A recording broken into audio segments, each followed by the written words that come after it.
Gracias. Eh, Decía que hay una frase que he escrito que lee: no hay transformación sostenible sin liderazgo responsable. Y que hoy vamos a centrar en este congreso en la figura del líder como habilitador clave de cambios reales. Bueno, yo creo que convendréis conmigo, los que estáis en la Ciudad de México o en Medellín o en Sao Paulo o en Santiago o en Murcia o por cualquier red en la que se está viendo este congreso, que el papel de directivo es un papel de líder y el líder no es el mandamás. El líder es la persona capaz de formar e impulsar, de crear equipos, de comunicar, de motivar y, por tanto, y de verdad, de dirigir personas. Dice un libro de la Biblia, de Eclesiastés, dos frases que parece que son contradictorias. Dice: nil novum sub sole, nada nuevo hay bajo el sol. Y dice también: omnia tempus habent, todas las cosas tienen su tiempo. Y esto, aunque parezca paradójica, no lo es, ¿no? Porque desde que el mundo es mundo, desde las cavernas del Paleolítico, desde los neandertales, eh, el mundo siempre ha necesitado líderes. Y yo creo que así está escrito en nuestros genes, desde el origen de los tiempos. Y en las cavernas, los grupos humanos y la empresa, uno de los muchos grupos posibles que hay en el mundo, siempre hemos necesitado que alguien nos enseñe el camino y haga que los demás le sigan. El que muestra el camino y hace que los demás le sigan, ese es el líder. Y eso, y no otra cosa, es el liderazgo. Sabéis que el liderazgo requiere, dicen los clásicos, primero legitimidad, de origen o de ejercicio, la capacidad ideológica y de propuesta, y la voluntad para saber lo que se quiere y estar dispuesto a pagar lo que cuesta. Y la ausencia de estos requisitos nos dará dictadores, déspotas o profetas, pero no de líderes. Por eso el mundo está hoy lleno también de dictadores, déspotas, profetas, sátrapas, gente que cree que lo sabe todo y desafortunadamente no sabe nada, ¿no? Porque, repito, una cosa es ser líder y otra cosa es ser el más poderoso. Y no suele ser lo mismo. Y el liderazgo hoy tiene que comprometerse con un conjunto empresarial de valores y de reunir algunas características que el servidor hace algún tiempo plasmó en un decálogo. A mí me gustan mucho los decálogos por lo que representan, lo que suponen de armonizar en 10 puntos lo que queremos decir sobre algún tema concreto. Y el directivo ético que se presentó en Belo Horizonte hace 10 años, yo tengo otro directivo sobre el líder y me acordé que lo tenía, no porque lo estoy utilizando todo el día, sino porque estos señores maravillosos referentes, Jaime y Felipe, me lo pidieron que hablara. Yo lo presenté una vez en el Escorial, hace muchos años ya, y de vez en cuando lo saco a la palestra, ¿no? Yo apunto un decálogo en el que podemos introducir cada uno las reflexiones que nos dé la gana, porque no es un decálogo cerrado, sino que es abierto.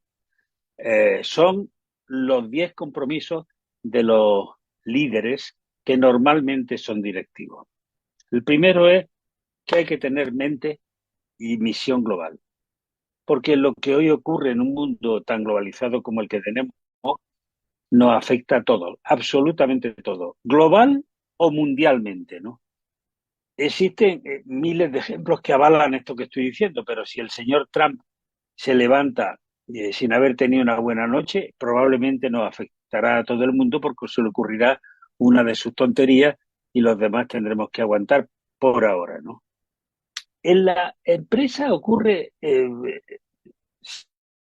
seguramente algo parecido si queremos que se alcance la eficiencia, ¿no? Las áreas de cada una de las empresas, por muy importantes que estén consideradas individualmente, no son más que la parte de un todo, porque la empresa es un todo que persigue una función social, además del éxito económico, además de la creación de empleo, además de la eficiencia, además de la combatividad, además de la competitividad, ¿no? Toda la gente que trabaja en una empresa tiene la obligación de conocer qué es lo que está ocurriendo en la empresa, cuáles son sus objetivos generales, cómo pueden contribuir a su consecución y tienen que relacionarse con los demás estamentos o parcelos. Seguramente esto se puede hacer desde un compromiso global. Sin compromiso está claro que no puede hacerse. Y el segundo punto, a mi juicio, es el de ser capaces de formar y capacitar, tanto individual como colectivamente. Y no sé si alguna vez me había oído decir que solo desde la cultura y desde el conocimiento los hombres y las mujeres con carácter general, pero mucho más los que trabajamos en empresas, nos hacemos mejores profesionales, más demócratas, más humanos. Yo creo que no hay que hablar solo de formación o de instrucción, sino de educación, de auténticos valores humanos y de convivencia social y empresarial. Esto, en lo personal, es una tarea que no se agota nunca, porque la formación no tiene ni edad ni fronteras. Es decir, estamos obligados a seguir formándonos durante toda nuestra vida, ¿no? Pero colectivamente, la capacitación es un reto. Esto, este congreso, en el fondo, es un ejercicio hermoso de capacitación colectiva, donde cada uno expresa lo que siente respecto de un tema y todos juntos formamos la película que nos permita desde aquí extraer conclusiones y ofrecerla a los demás para que los demás la aprovechen en aquello que les sea de utilidad, ¿no? Por eso creo que la capacitación, aunque es una herramienta estratégica que las empresas deben utilizar para adaptarse con agilidad a los cambios actuales y mucho más con la inmersión en la inteligencia artificial que tan de moda se ha puesto en el mundo, yo creo que tienen que ser los líderes por convicción los que pongan en marcha procedimientos de aprendizaje colectivo. Y en esto uno cree o uno no cree, pero no hay aconsejables tintas medias. Las empresas líderes, los líderes empresariales, deben cultivar el hambre espiritual, que es un hambre insaciable, que da vida a la más íntima inquietud. Y hablando de esta formación, yo creo que es bueno hablar también como un punto más de información y sobre todo de comunicación. No es lo mismo informar que comunicar, siendo necesario y probablemente complementario ambos conceptos. El líder necesita conocer lo que le interesa y lo que importa, separando el grano de la paja y dejando de lado en estos tiempos el exceso de información. El exceso de información que es total. Yo creo que hoy en los seres humanos, con las redes fecales al alcance de la mano, más que estar comunicados, estamos conectados, permanentemente conectados. Y eso no es estar comunicados. Las empresas tienen la obligación de contar a los grupos de interés lo que ocurre en su seno. Y el líder tiene la obligación de informarse y la obligación de informar a los demás. Y eso además se llama comunicar. Comunicar es, a ver, eh, involucrar a todo el mundo en la empresa en involucrar en el proyecto común a todo el mundo que vive, participa o cree en la empresa. Desde luego, a los empleados en primer lugar y después, naturalmente, a cuántos son accionistas o miembros del directorio, etcétera, etcétera. Yo creo que la comunicación, si funciona en la empresa, es una comunicación responsable y eso es una garantía de triunfo. Otro punto más es que hay que ir por delante de los acontecimientos, ¿no? La circunstancia presenta, si lo hacemos así, una enorme ventaja, ¿no? Porque eh, motiva a los empleados y eso es que esto hace que estos sientan el orgullo de pertenencia por estar en esa organización. Pero esa iniciativa, lo de la visión del futuro y tener iniciativa, es tirar del carro, que es una función propia del líder, pero también es propio del líder aportar sosiego a las urbanizaciones. algo que se agradece en épocas convulsas como las que vivimos. Decía San Ignacio de Loyola que en tiempos de tribulación no hay que hacer mudanza, pero sí que hay que andar piano piano, poco a poco, con sentido común. Y además, permitidmelo, hay que ser tolerante. Yo creo que cuando la sangre caliente nos domina, estamos mal aconsejados. Y desde luego ser tolerante no tiene otra explicación que ser tolerante, porque no hay escuela de tolerancia más que la propia tolerancia. Otro punto serían los ejemplos y los valores, porque solo las organizaciones y las personas que atesoran y practican valores superan las crisis y además saldrán fortalecidas si ellos actúan con coherencia. Porque la ética, la vergüenza, es vital en la actuación del líder. Y es determinante en todo este mundo, cuando hablamos de liderazgo, el ejemplo. Los engaños se sustentan muy poco tiempo. Y como dice el refranero español, se coge antes o se toma antes a un embustero que a un cojo. Vivir nos cambia, aunque no nos demos cuenta. Y el líder, para seguir siéndolo, debe seguir los consejos que hace 2000 años dictó Séneca. Decía Séneca que escoged más bien, cito, a los que enseñan con su vida que con sus discursos, a los que dicen lo que deben y hacen lo que dicen y deben. Y eso es el ejemplo, y así deberíamos actuar. Otro punto que a mí me parece importante es el de la decisión, acción y equivocación. Es decir, yo creo que hay que tomar decisiones y hay que tomar decisiones cuanto antes, porque las ideas son buenas o malas en función de cómo se ejecutan. Una idea puede ser extraordinaria, pero si se ejecuta mal, siempre será una mala idea. Y en la vida empresarial y el mal, mucho más en los tiempos de competitividad, los líderes no solo tienen que pensar y diseñar estrategias, sino que sobre todo deben saber tomar las decisiones que en cada caso corresponda. Si uno no toma decisiones y si no actúa, difícilmente se va a equivocar nunca. Y en la vida empresarial hay que decidirse y mojarse todos los días y asumir ciertos riesgos y también equivocarse. Porque en el fondo la gerencia, queridos amigos y queridas amigas, es la gestión lúcida del error. Es decir, eso es gerenciar una empresa o una organización. Es decir, gestionar lúcidamente la situación cuando nos equivocamos, porque las equivocaciones nos ayudan a aprender y en general a no equivocarnos otra vez. Y yo siempre he dicho que la equivocación es probablemente el más humano de los derechos humanos, aunque no esté recogido en la Declaración Universal de los Derechos Humanos. Punto séptimo, y entramos en la fase final, ¿no? El líder tiene que ser capaz de delegar y tiene que ser capaz también de supervisar. Y no es contradictorio lo que estoy diciendo. Hay que crear equipos de verdad, con competencia y responsabilidad, equipos que sean capaces de hacer un debate creativo y que no le den la razón permanentemente al líder. Es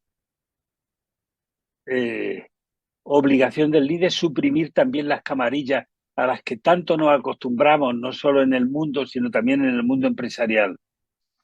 Y en la empresa muchas veces se consiguen celdas o grupos aislados que se desentienden de las inquietudes de otros compañeros y que pueden torpedear el proyecto común. Mirar, John Stuart Mill escribió un libro muy hermoso en el siglo XVIII, On Liberty, sobre la libertad, del que yo extraigo una frase que me gustaría leeros textualmente. Porque decía John Stuart Mill que toda negativa a una discusión implica una presunción de infalibilidad. Nadie es infalible. Y decía Stuart Mill, negarse a oír una opinión porque se está seguro de que es falsa equivale a afirmar que la verdad que se posee es la verdad absoluta. Y nadie es infalible. Cualquier opinión guarda una porción de verdad y hay que ser capaces de buscar la contradicción, porque el hombre es más hombre y más humano cuando buscando la luz es capaz de asumir sus propias contradicciones. Octavo punto de este liderazgo que hemos traído para los líderes, de este decálogo que hemos traído para los líderes, ¿no? Yo creo que después de algún tiempo del ejercicio en el cargo, y aún muchos desde el momento en que son nombrados, los líderes se sienten embriagados por los honores que reciben, que son del cargo y no de ellos particularmente, ¿no? No son propiedad de ellos. Y desafortunadamente muchas veces los líderes o los altos directivos se comportan como el famoso asno de la fábula, que creía que el incienso que quemaban ante la estatua de una diosa que portaba en su lomo se destinaba a él mismo. El burro creía que el incienso era para él, cuando evidentemente a quien se adoraba era la diosa. El líder tiene que ser humilde como fórmula o antídoto contra la depresión. Y además no debe ser estúpido, porque el principal compromiso del líder debería ser, no digo propósito, digo compromiso con todas sus letras, el principal compromiso del líder es la lealtad y el sagrado deber de conservar y acrecentar la empresa para los que vendrán después. Eso también es sostenibilidad. El líder es solo el solitario, el depositario, perdón, de un patrimonio y en primer lugar su responsable. Y el compromiso no es ni más ni menos que obligarse con otros a dar, decir o hacer alguna cosa, es decir, cumplir. Otro punto que debe atesorar el líder es el de la empatía, que a mi juicio es la base de los valores. La empatía es la hermosa cualidad que nos permite, con generosidad, ponernos en el lugar del otro. Y debe practicarse permanentemente. El líder o es empático o no es líder. Y eso supone dialogar, así de sencillo. Para ganar la confianza hay que perder el tiempo escuchando los problemas de los que trabajan con nosotros, orientándolos y dejando que en el ámbito de sus competencias sean capaces también de decidir. Os conté en alguna ocasión lo que decía el poeta español Antonio Machado. Para dialogar, preguntad primero y después escuchad. Esa es la fórmula idónea para después poder tomar decisiones. Porque ningún jefe, por el hecho de ser jefe, sabe más que uno que no lo sea. Y el 10º punto y último punto, y con esto acabo esta reflexión, que hay que trabajar más que los demás, porque no hay otro camino ni otra posibilidad. El líder será más líder y más humano si dando ejemplo, la importancia del ejemplo, demuestra además su capacidad de esfuerzo, de trabajo y de superación. Y no hay que trabajar para el jefe, cuestión que se repite con excesiva frecuencia. Desafortunadamente el pelota, en Argentina le llaman chupamedia, y también el jefe pelota, es decir, el jefe chupamedia, no son especies en extinción. El directivo líder tiene que trabajar sobre todo para sus empleados, para la institución, para la empresa, dirigiéndolas como es su obligación. Y, en fin, acelerando y dinamizando la vida y la historia de la empresa. Porque los hados, como decía el Quijote, podrán quitarme la aventura, pero nunca el esfuerzo. Y el esfuerzo es luchar por empresas que sean responsables. Como antes decía Felipe, en el futuro las empresas o serán responsables o sostenibles o no habrá empresas. Y ahí os dejo esto para que entre todos pensemos. Muchas gracias.